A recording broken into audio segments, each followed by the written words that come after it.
Dans cette vidéo, nous allons vous proposer de modifier, voire supprimer, le problème du jeu excessif sur le pare-brise du Roadmaster qui a une fâcheuse tendance à vibrer sur les mauvaises routes. Nous avons effectué ce travail sur deux Roadmaster de 2016. Il était intéressant de remarquer des petites différences entre ces deux modèles. Nous verrons ça plus tard sur la vidéo. Avant de commencer ce travail, il faut s'équiper de matériel. Nous voyons deux petites cales noires avec une encoche. Chaque cale mesure environ 0,7 dixième d'épaisseur et nous mettrons finalement les deux à l'aide de la petite patte collante juste à côté. Nous voyons deux rondelles en inox qui finalement seront mieux remplacées par deux rondelles en caoutchouc relativement rigides. Nous voyons deux petites vis de 3 mm, mais pas nécessairement obligatoirement à changer. Enfin, deux colliers en caoutchouc qui pourront peut-être nous servir au fur et à mesure. C'est parti. Pour démonter le fairing, commençons par démonter l'enjoliveur du phare. Il tient par deux petites vis, ici en rouge, plus un déclipsage en tirant dessus vers le bas. Cela donne accès aux trois points de fixation du phare. Commencez par les deux du bas, enfin la dernière du haut, et n'oubliez pas de protéger votre garde-boue par une couverture. Pour démonter la face avant du fairing, nous verrons plusieurs points de fixation. Situés à gauche et à droite du pare-brise, nous avons en partie basse deux vis de fixation avec des longueurs de vis différentes. Situés derrière les caches protection des haut-parleurs, vous avez une seule vis de fixation, évidemment à gauche et à droite. Et enfin, sur la partie haute du pare-brise, il reste 4 vis de fixation d'un accès un petit peu délicat.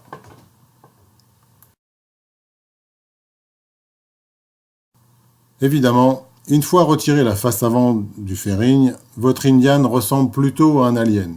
Mais n'ayez pas peur, vous allez y arriver. Vous avez démonté depuis longtemps le haut du pare-brise. Travaillons maintenant sur les deux points de fixation gauche et droite du pare-brise, sur lesquels nous allons changer les rondelles de friction. Ces deux rondelles en inox seront mieux remplacées finalement par des rondelles en caoutchouc, en plastique relativement rigide. Deuxième élément, générateur de vibration sur le pare-brise, au niveau de la grosse vis sans fin cachée sous le couvercle.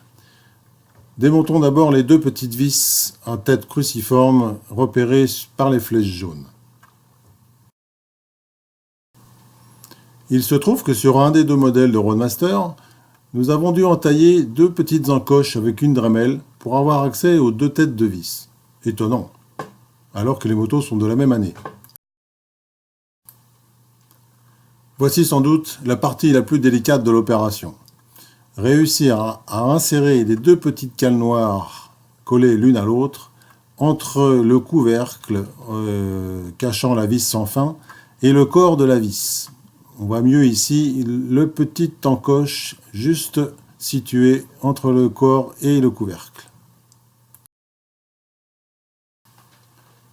Alléluia, vous avez réussi à insérer ces petites cales. Remettez donc en place les deux vis fournies d'origine, ou mieux, remontez deux petites vis à tête hexagonale. À vous de voir. Nous arrivons au troisième élément, le plus générateur de vibration. Le jeu situé entre le support haut du pare-brise et le couvercle cachant la vis sans fin. Dans la liste du matériel à se fournir avant de commencer le travail, en début de vidéo, nous avons oublié qu'il fallait également acheter des patins de friction de meubles, ces patins faisant 19 mm par 70 que l'on trouve dans tous les grands magasins.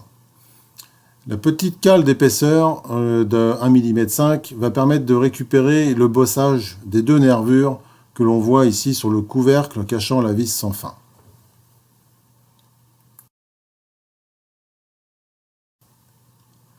Le scotch double face, légèrement épais, va coller parfaitement cet ensemble languette plus patin de glissement.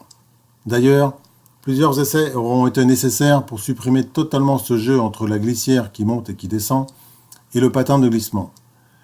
Remarquez le patin de glissement qui déborde légèrement en partie basse afin de s'assurer que la glissière ne tombe pas dans le vide. Nous pouvons remonter le support du pare-brise soutenu par 4 points de fixation. Les 2 vis latérales sur lesquelles nous avons changé les rondelles par des rondelles en caoutchouc, plus les 2 vis de fixation basse, notamment au niveau de la glissière dont nous avons parlé tout à l'heure. Une fois l'ensemble de fixation resserré, vérifiez évidemment que l'ensemble fonctionne parfaitement, sans aucune gêne, mais surtout sans aucun jeu.